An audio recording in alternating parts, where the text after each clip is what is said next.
Drake said that Taylor Swift is the only artist that he would ever move his release date for, right?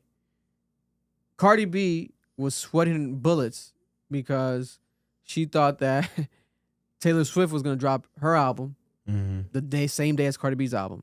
But now it's been confirmed that Taylor Swift's new album, her 12th studio album, is dropping.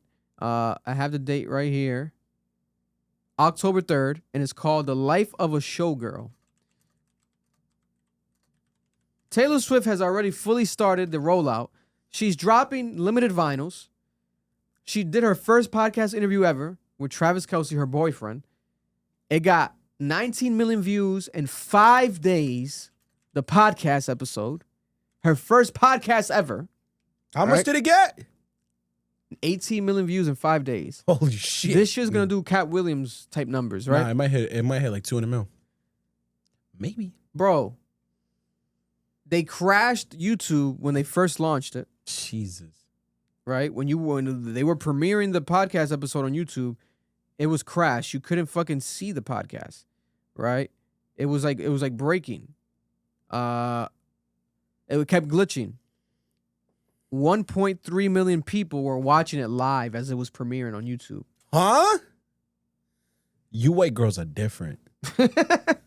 You Bro, gay whites too. I watched the whole interview. Phenomenal conversation. Taylor Swift is a genius. Taylor Swift says that she's making an album with producers Max Martin, right? And Shellback. Yeah. Max Martin and Shellback. To give context, same people behind songs like Bad Blood, right? I know you were trouble when you walked in. Oh, just straight heaters. We are never, ever, ever getting back together. She about to break up with Travis. Shake it off. Shake it off. Oh, no, this nigga's done.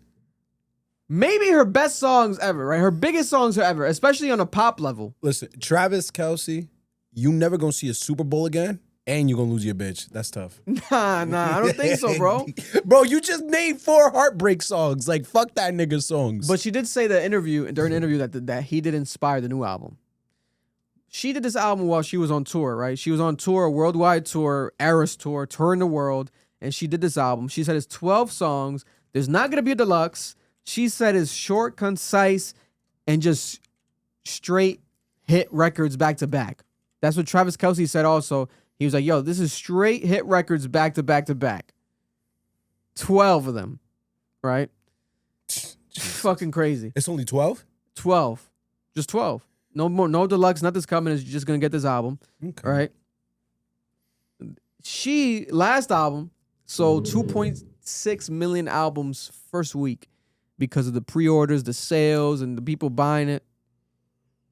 No one's done numbers like that since like Adele, when Adele did like 3 point something in 2015. Or Cardi B and these people, right? Were her first album, yeah. I predict that this album by Taylor Swift is going to do 3 million copies first week. 3 million? She's going to do 3 million. Why? Because, bro, as we're recording, she keeps releasing 48 hours and 72 hour limited edition versions of the album. She has one right now that just dropped on her website for 48 hours. The Life of a Showgirl, the Shiny Bug Vinyl Collection.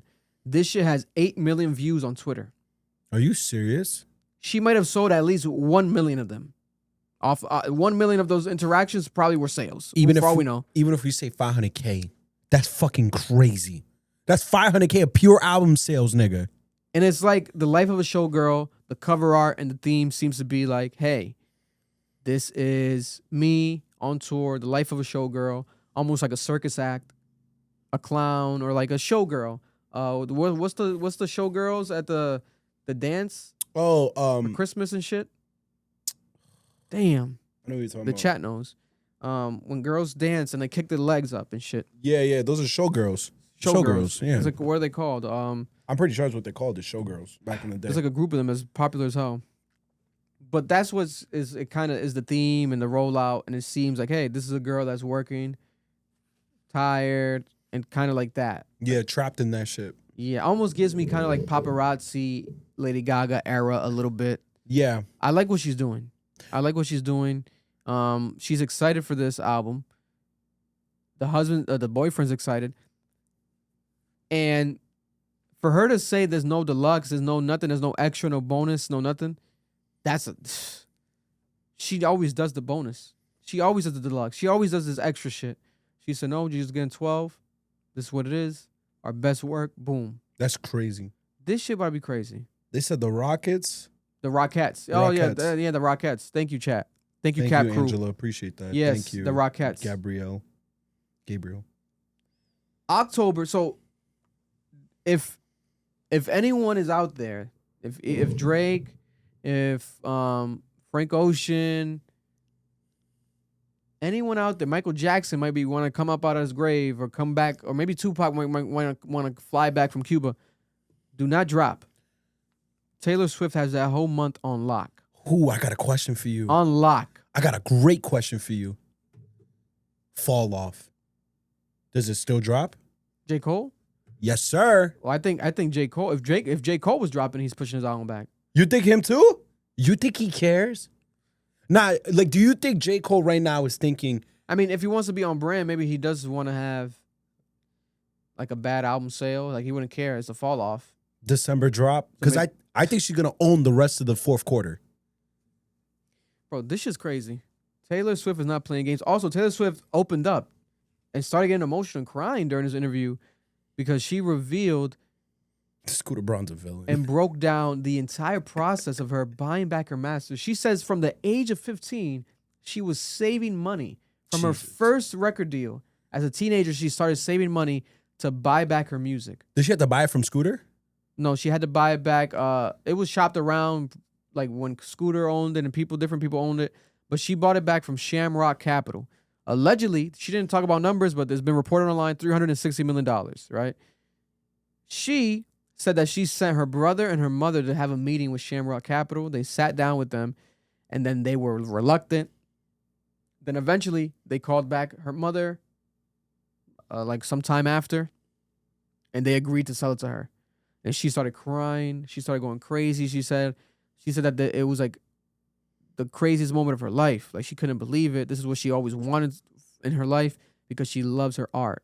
Like it's her baby. Like that's how she feels. And she feels like she always had she should have owned it from the beginning, right? But she was so young when she signed. I didn't realize she was that young. 15 years old, bro. Bro, that song. That's crazy, bro. The song where she's like, when I was 16 and I first called you. I'm pretty sure she was 16, nigga. Damn. That Romeo and Juliet bullshit she was saying, nigga, she felt that shit for real, nigga. That's crazy. Well, she could have had been 16 if she said when I was 16. No, she might have been 17, maybe. Sorry. These niggas be lying on their songs, bro. Niggas love lying on their tracks. But very big moment in the music industry right now because she does have her music back. She owns all her music. Taylor Swift, man. She out of here. She's going to be so fucking rich. Her and Lucien Grange have to be having like the best breakfast together every morning or something. Like, of course. They have to be. Because something tells me that she might have I don't think she has a regular record deal. I think she's under UMG, yes, and she represents UMG. Distribution. But I think she has like almost like a Bad Bunny deal.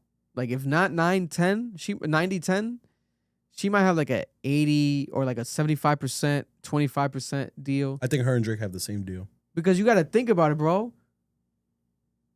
She probably feel like if she just gets a team together, she doesn't need a label. She needs it because they do what they do for her. Yeah. They drop the vinyl, the pre-order, her website's beautiful, her cover arts, everything's like to her liking, like boom, boom, boom, right? You need a label for that. That's what they do. The billboards, all that shit. She curates everything, creates everything, but then they push it out and they package it for her. But it could be distribution at that point, like packaging. Mm-hmm. But she could do this shit herself, independently. You don't think so? She need a whole team. She could get a team, though, bro. She got money. I'm going to tell you why. There's one example of why. Justin Bieber. Fans will probably do that shit for free. Justin Bieber. Justin Bieber had a poor rollout. Poor team, poor label support. And what happened? When have you last heard about that album? That album got beat by Travis. And it had 3 times less streams than Travis did. He blew him out in every metric except pure sales. Yeah. I'm telling you, bro. It's a great bro, album, though. That's what sucks about it. But if he had Taylor's team and her label support, he'd probably sell like close to 1 million copies easy. Yeah, no, Justin shit is like, I don't know. But that's my point, Vic. If Taylor was to go independent, she would need an entire team. Like a label type of powerhouse. But she could do it, bro. That's I gonna think cost she a could get lot. a whole factory of Taylor Swift fans volunteering their time for the rest of their life, bro. I'm telling you right now. She wouldn't even have to spend $1. like slaves in You know other how many countries. slaves she could get? She could have a bunch of Taylor Swift fan slaves just make packaging shit up. Yo, like chat. maniacs. Yo, chat, how many slaves you think Taylor Swift could get? She could get 20 slaves this week, bro. Oh man, This is that level of artist. Like, this is insane what she's doing. it is crazy. This is insane, bro. I know it's insane, nigga. These numbers are like astronomical. And she's one of those artists that's like, you don't need no bots. You don't need no ads for her. Nothing. Her fans do all the fucking work. Nigga, they do all the leg room. You know who her fans remind me of? Just like a much more powerful version. Chris Brown. She has like that type of loyal, moving hive that it's like, it don't matter what you put out. It don't matter how many times you go on tour. I'm going. I can see that. Kid Cudi has spoken out about. They gonna love me for my ambition. And that was a clip from our podcast, the Club Ambition podcast, Cap. If you're looking to watch the full episode, make sure to go check it out right now. It's available on audio and also on YouTube.